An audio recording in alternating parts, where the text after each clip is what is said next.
Hello everyone. The very mention of the word spirituality conjures a variety of images in today's popular culture. A host or a galore of misconceptions. A few of them, or most of them, I would say, our learned friend Javed has already summarized. So what is spirituality? If I must define, I would choose a very technical definition. Spirituality essentially means when one's ability to experience life transcends the limitations of the physical, then we say you're spiritual. What is physical? The essential nature of the physical is a defined boundary. It is always within a defined boundary that physicality can exist. But the very nature of the human being is such. There is one part of him which is the instinct of self-preservation, which is constantly trying to define this boundary and protect this boundary. There's another dimension of the human being which is always longing to be something more than what he is right now. It doesn't matter who you are, how big you are, what you have become in your life, you are still longing to be something more than who you are right now. If you manage to conquer the whole planet, I'm sure you will look at the stars. So there is something within you which does not like boundaries. There is something within you constantly longing to become boundless. Boundlessness means the non-physical. The physical is only the cover. The core is a non-being or the non-physical. The basis of this being is a core non-being which is non-physical in nature, which is constantly trying to find expression in human life. With all kinds of pacifist philosophies, people have tried to quell this longing, somehow to put it to sleep, teaching you about contentment, teaching you not to be greedy, teaching you how to be content with what limitations you're being set into. But no matter what they have taught you, this longing to be something more than who you are has not stopped even in a single human being on this planet, because the longing to become boundless is eternally on. So if this is the longing of a human being, if it finds a very basic physical expression, we call this sexuality. If it finds an emotional expression, we call this love. If it finds a mental expression, generally, socially it gets labeled as greed, ambition, conquest. But if it finds a conscious expression, it is a spiritual process. The physicality of who we are right now, our experience of this is coming to us essentially through the five sense perceptions. Sense organs give us an experience of the physical. Everything that you perceive, what you see, hear, smell, taste and touch is essentially physical. The world around you is physical, the body is physical, the mind is also physical. It is very easy to see that the light bulb is physical, but the electricity behind it is also physical. The light that it gives out is also physical. It is getting subtler, but still physical. So the body, the mind and the world that you experience is essentially physical. So this physical reality, how you experience it? Right now you see me. Where do you see me? You would naturally say here, but it is not true. This light is falling upon me, reflecting into your lenses, the inverted image in the retina, you know the whole story. So you are seeing me within yourself. You hear me within yourself. Everything that happens in your living experience happens within yourself. You have never experienced anything other than yourself. But this within is not in excess of your sense perception. Sense organs are essentially outward bound. You can see what is outside, but you cannot roll your eyeballs inside and scan yourself. You can hear this, but you cannot hear all the activity that's happening in this body. If an ant crawls upon your hand, you can feel it. So much blood flowing, can you feel it? So in the very nature of things, sense organs are outward bound. So with sense perception, if you try to be spiritual, you will be like someone who is traveling in a bullock cart wanting to go to moon. People around you will encourage you and tell you, get yourself a new whip, it'll happen. Believe me, you may kill the bull, you will not get there. If you want to go to the moon, you need an appropriate vehicle, otherwise you will not get there. So this process of what we refer to as spiritual essentially happens when human intelligence recognizes, when human intelligence realizes that we are existing here without knowing the essential nature of who we are. When we realize that we are existing here without knowing the essential nature of our being here, then the longing and the seeking that arises within you is the spiritual process. When spiritual processes get organized, over a period of time, they may become religions. What is the basic difference between a religion and a spiritual process?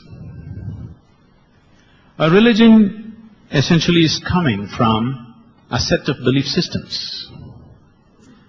But a spiritual process is a seeking. When you believe something, when you are identified with a religion, you are referred to as a believer. And similarly, when you are on a spiritual path, you are referred to as a seeker. What is the basis of belief? What is the basis of seeking? Let's understand this, because these two things are so mixed up. Belief, what it means. Belief systems are of different kinds. They can be theistic or atheistic. One believes there is God, another believes there is no God. Whether you believe this or that, essentially both are believing something that they do not know.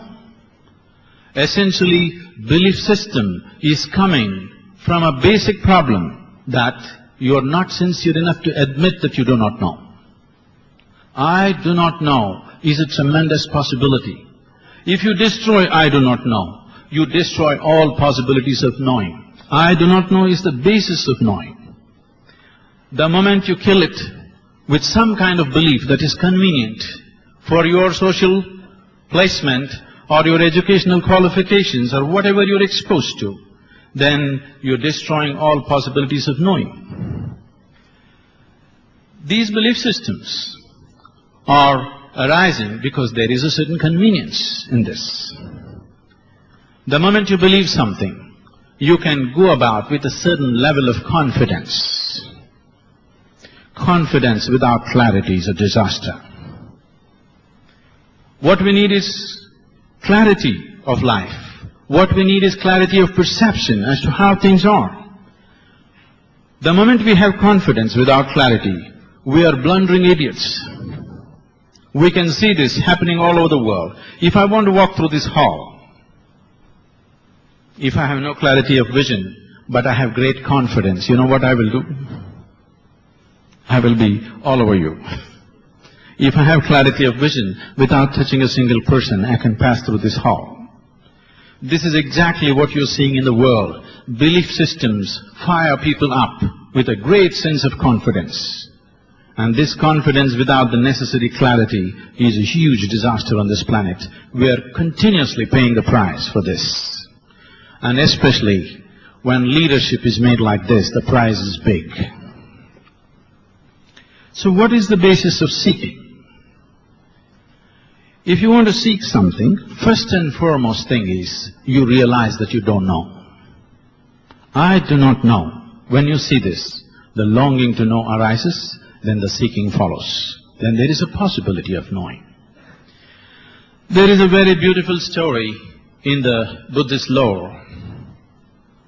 On a certain day, Gautama, the Buddha, was sitting in a large congregation of disciples. Early morning, before the sun has come up, a man came and stood in that corner, in shadows. This man is a great devotee.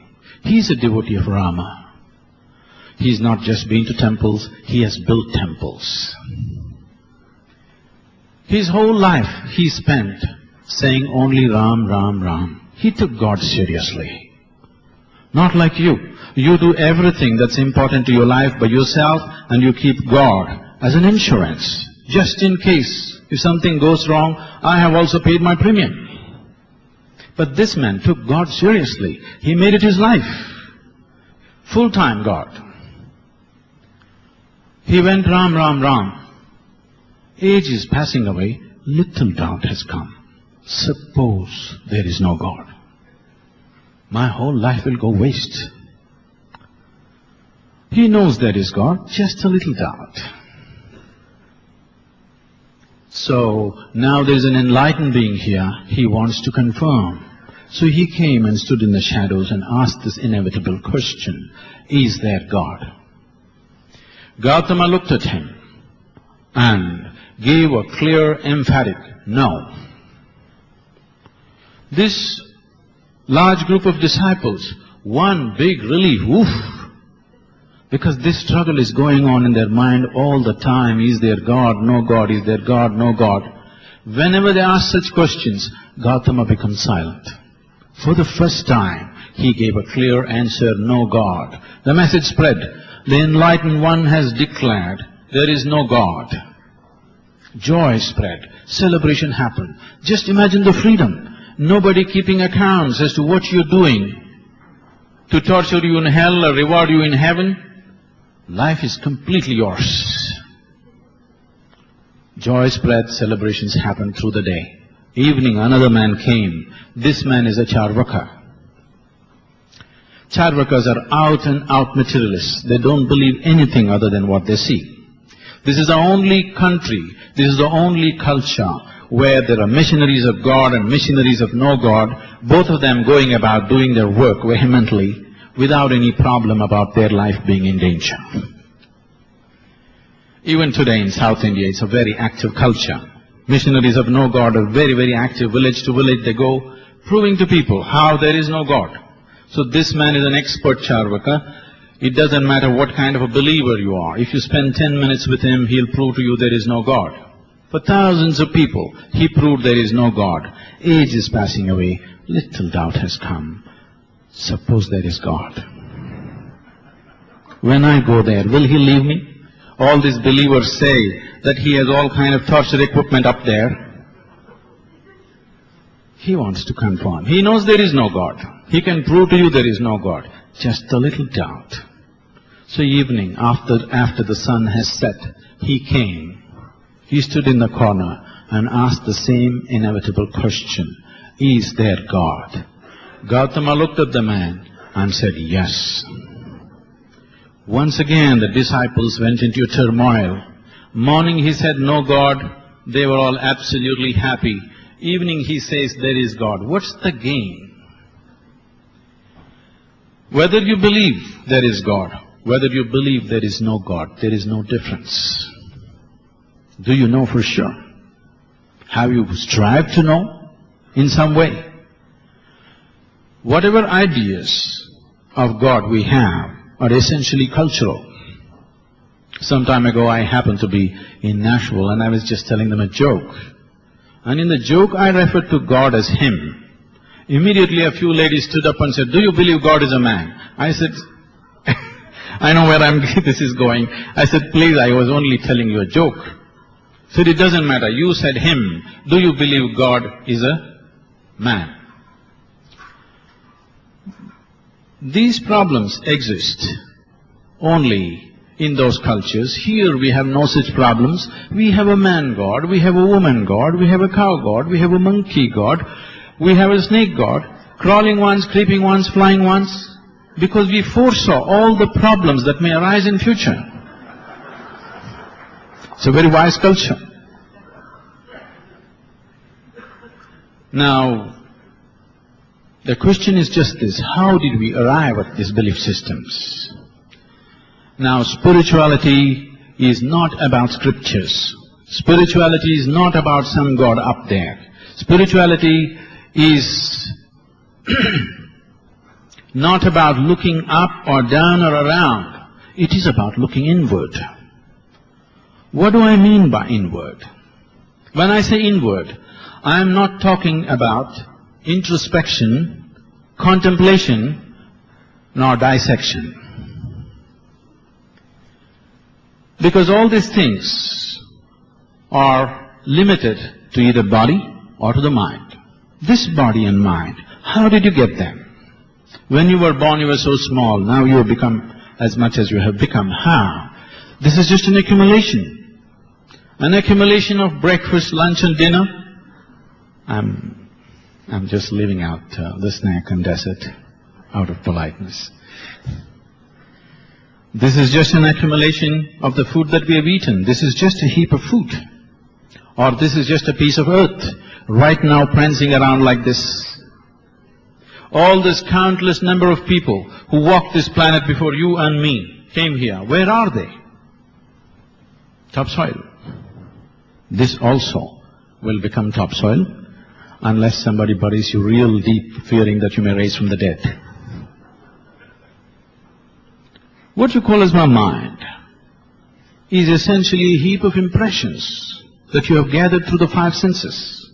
And these sense organs are not reliable. They have always told you seeing is believing, seeing is not believing. What you see as light, some other creature experiences it as darkness. What you see as darkness, some other creature sees it as light. What you think is silence, somebody else experiences it as sound. So what you experience through the five sense organs are not reliable. Today modern physics and neurosciences are proving this to you beyond any doubt, that everything that you experience through five senses are not the way they seem to be. This is no more a fantasy world. This is no more a philosophy. This is a scientific fact that your experience of the world is not in line with the way existence is. It is only to the extent it is necessary for your survival. Sense organs are sufficient instruments for survival. But if you are seeking to know dimensions beyond survival, you need a different faculty, an inward faculty, an inward looking, which you have to activate or induct within yourself. Sense perception gets on by itself because they are the instruments of survival.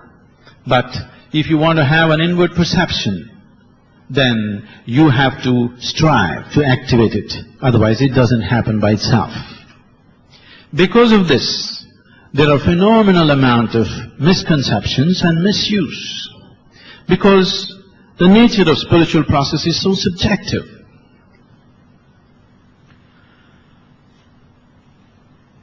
Leave other dimensions of the beyond. Something as simple as love.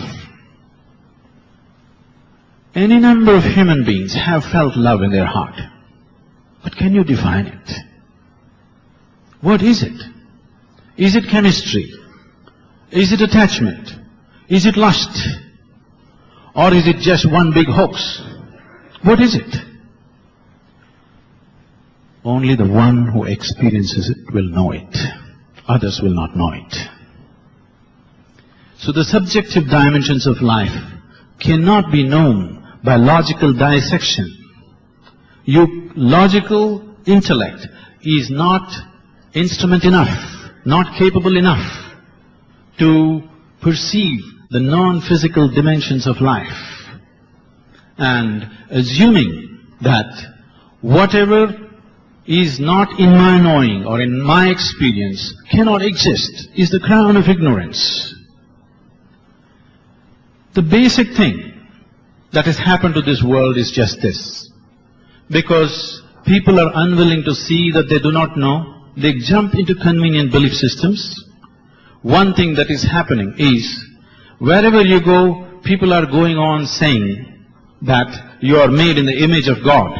This one idea has turned humanity into a bunch of vandals. If you saw you are like any other life, a worm and an insect and a bird and an animal has as much life as you have. They have their own whole life going for themselves.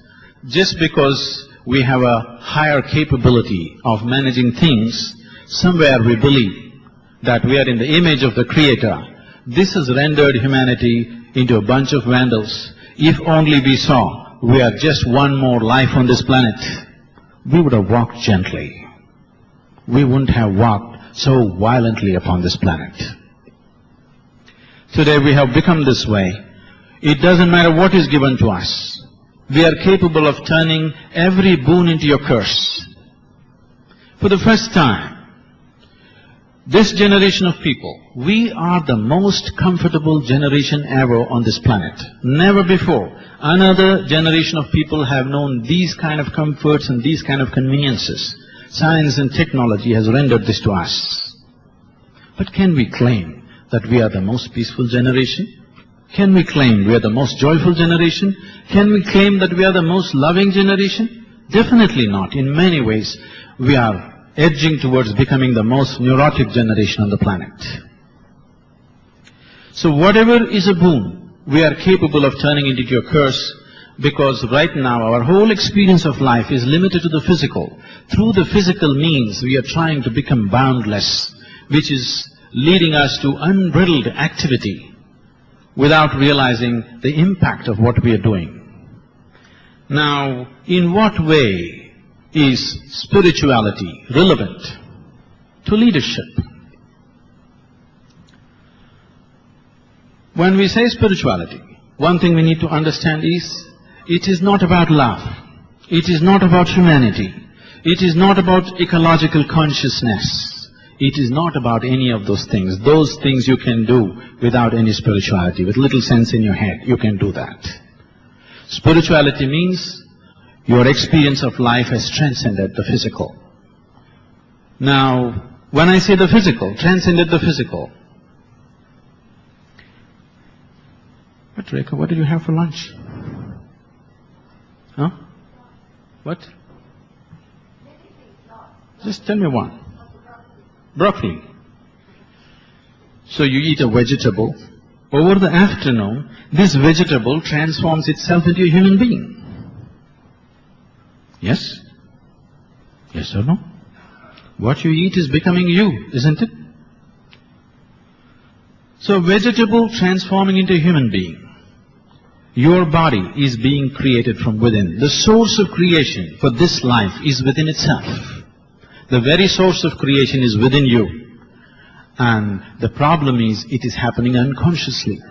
If you conducted this process of transforming a vegetable into a human being consciously, you are the very creator. Now, if you want to be a leader, if you just function on the physical and intellectual terms, you are a poor leader. Because your body and your mind is hugely chained to the past. In your mind, the content of the mind, your mind is working only from the data that has been fed into your mind. Your mind is constantly functioning from past information. But when we say a leader, who is a leader? We are looking forward to a leader, not to repeat the past for us. We are looking forward to a leader because he can create something that other people could not think of. Other people could not perceive. He sees something that everybody else could not see. That's a leader. If his perception is limited to sense organs, he does not see anything new. He can only improve the past. No new possibilities will happen. Right now, that's what I see with humanity. In the last, if you just take last century as an example, we have had phenomenal capabilities. In the last 100 years, as a humanity, we have done more than what human beings have done in the last 10,000 years. Phenomenal amount of activity. We are hugely empowered. In spite of that, just look at the way we have gone on. We have gone on groping in the dark. We will do something today, we will regret 25 years later. We say, this is it today, tomorrow we say, that was not it. That is the way we are progressing, because there is no perception of life the way it is. Our whole understanding of life is coming from just logical intellect, which is functioning from a limited information that is stored in it. It is always functioning from the data that is being fed into this, and that data will not create a new possibility. Unless there is a spiritual element, unless a human being has started experiencing life beyond his body and intellect, he will not create a new possibility for this humanity. He will not bring a new possibility for this generation of people. Whether people go to a temple, church or mosque, they are busy making deals. Deal makers and devotees are two different people. We need to change the equation. It is not for those who do not have to talk about sharing, because what little they have, they're not willing to share. When success or failure makes no difference for you, you are a true success. I don't understand. When the result of an event has no impact on you, both ways you're blissed out. You are a success. Till I was 19 years of age, I was so taciturn that I barely spoke.